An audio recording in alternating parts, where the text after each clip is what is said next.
Crime lines 24 পক্ষ থেকে আপনাদেরকে জানাচ্ছি আন্তরিক অভিনন্দন ও শুভেচ্ছা। আজকে আমাদের এই আড্ডা প্রোগ্রামে যেখান থেকে আমাদের এই প্রোগ্রামটি দেখছেন তাদেরকে আবার অভিনন্দন ও শুভেচ্ছা জানাচ্ছি। আমাদের আজকের এই আড্ডা প্রোগ্রামে আমাদের সামনে একজন বিশিষ্ট অতিথি এসে উপস্থিত হয়েছেন, বাংলাদেশ পল্লুন্নয়ন পার্টির প্রতিষ্ঠাতা চেয়ারম্যান কাজী মনিরুল ইসলাম মনির সাহেব। আমরা সরাসরি তার সাথে আড্ডায় চলে যাব। শারদীয় দুর্গাপূজা এবং তার পার্টির সম্পর্কে আমরা কিছু জানতে চাই।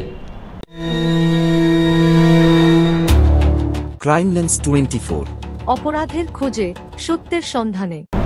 আমাদের সাথে এই আড্ডা প্রোগ্রামে আরেকজন উপস্থিত রয়েছেন, আমাদের সবার প্রিয় এবং মিডিয়া ব্যক্তিত্ব এবং আমাদের সিনিয়র জার্নালিস্ট আমাদের প্রিয় রাসেল ভাই। রাসেল ভাইকেও আমাদের এই আড্ডা প্রোগ্রামে জানাচ্ছি স্বাগতম। আমাদের ক্রাইম লাইন্স 24 এর পক্ষ থেকে আপনাকে জানাচ্ছি স্বাগতম। আপনার কাছে আসলে আপনার বাংলাদেশ পল্লুন্নয়ন পার্টি সম্পর্কে এবং শারদীয় দুর্গাপূজা উপলক্ষে আমি আপনার কাছে কিছু জিনিস জানতে চাচ্ছি, প্লিজ বলবেন। ধন্যবাদ ক্রাইম লাইন্স 24কে আমাকে এই জায়গায় উপস্থিত করে আপনারা কিছু কথা শোনার জন্য আমাকে আমন্ত্রণ করেছেন। এর জন্য উপস্থাপক রাজিবুল ইসলাম রনিকে এবং 24-এর পরিবারকে আমি অসংখ্য ধন্যবাদ জানাচ্ছি।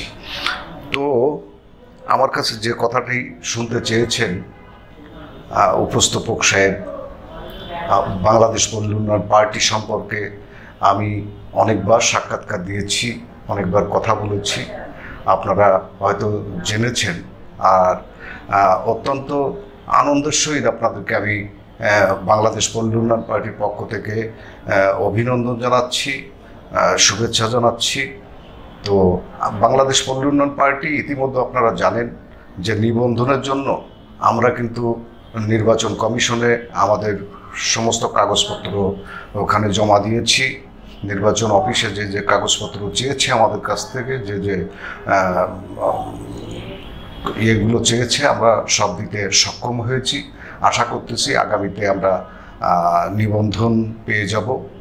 আপনাদের সবাইকে আমি আমার দলের পক্ষ থেকে শুভেচ্ছা অভিনন্দন জানাচ্ছি এবং আপনাদেরকে বাংলাদেশ পল্লুন্নয়ন পার্টিতে যোগদান করার জন্য আমি বিশেষভাবে আহ্বান জানাচ্ছি।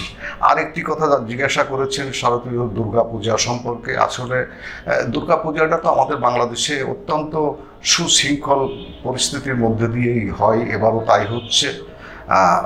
সরকারের বিভিন্ন পর্যায়ের যে সমস্ত আইন শৃঙ্খলা বাহিনীরা রয়েছেন তারা অত্যন্ত সুকৌশলে এবারের দুর্গাপূজাটা অনেক সুন্দরভাবে পালন হচ্ছে সব জায়গায়। আপনারা জানেন 1 তারিখ থেকে 4 তারিখ পর্যন্ত সরকারি ছুটি আছে। এই ছুটির মধ্যে যারা সনাতন ধর্মের ভাই বোনরা আছেন তারা কিন্তু অত্যন্ত আনন্দের সহিত এই দুর্গাপূজাকে উদযাপন করছেন এবং আমরা মুসলিম সমাজের হলেও একই জায়গায় যেহেতু বসবাস, আমরাও এই আনন্দটা ভোগ করি, সবসময় উপভোগ করি। আমাদের গ্রামের যে পুজোগুলো হয় আপনারা দেখেছেন, আমরা কিন্তু ওখানে হিন্দু, মুসলমান, বৌদ্ধ, খ্রিস্টান সবাই মিলে উৎসবটা পালন করি। তো আমরা এইভাবেই আমরা ছোট থেকে এই পর্যন্ত এইভাবেই কিন্তু আমরা সম্প্রীতির মাঝ দিয়েই আমরা কিন্তু এই দুর্গাপূজা, আবার দেখা যায় যে সনাতন ধর্মের যে সমস্ত আমাদের বন্ধুবান্ধবরা আছেন এনারা কিন্তু ঈদ উৎসবও পালন করেন আমাদের সঙ্গে। এই একটা সম্প্রীতির দেশ আমাদের বাংলাদেশ। এই বাংলাদেশে কিন্তু আমরা এই জিনিসটা করতে পারি, যেহেতু আমাদের যারা দেশ পরিচালনা করেন তেনারা সবসময়ের জন্য চিন্তা করেন যে সম্প্রীতিটা আমাদের বজায় থাকুক এবং বজায় রাখার জন্যই আমরা যে সমস্ত ইয়েগুলো করি এগুলো কিন্তু অত্যন্ত দেখার মতন বা একটা আনন্দ ঘন পরিবেশেই আমরা কিন্তু এগুলো বাস্তবায়ন করি। এই পূজা, ঈদ, আপনারা জানেন যে একই মাসে এই দেশে বাংলাদেশে পূজা এক সাইডই, রোজা আর এক সাইডই পালন হচ্ছে।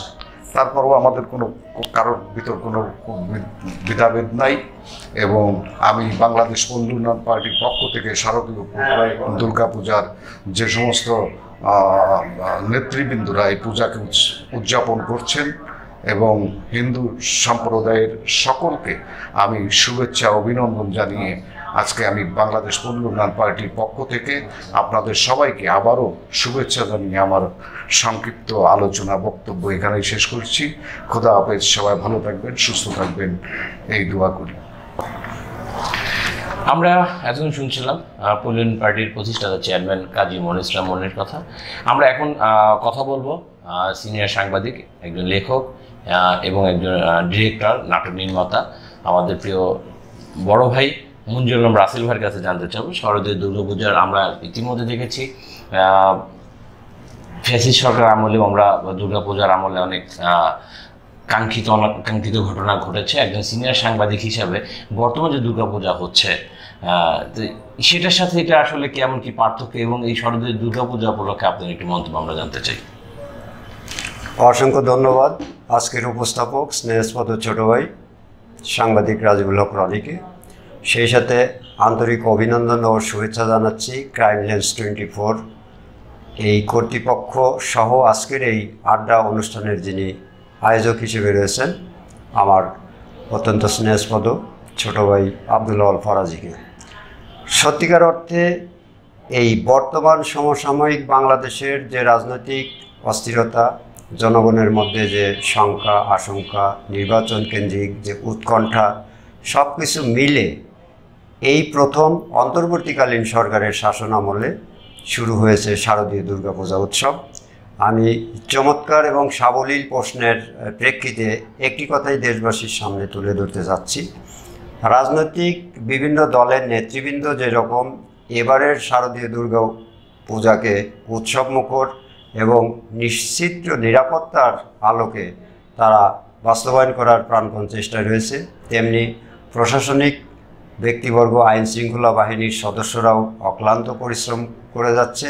আর সেই সাথে আমরা যারা সাংবাদিক পেশায় যারা নিয়োজিত রয়েছি, আমরা সৃজনশীলতা নিয়ে হিন্দু ধর্ম অবলম্বী ভাই বোনদেরকে নিরাপত্তার সাথে এবং আনন্দমুখর উৎসবমুখর পরিবেশে এই শারদীয় দুর্গাপূজা সম্পন্ন করার ক্ষেত্রে আমাদের ঐকান্তিক প্রচেষ্টা অব্যাহত রয়েছে।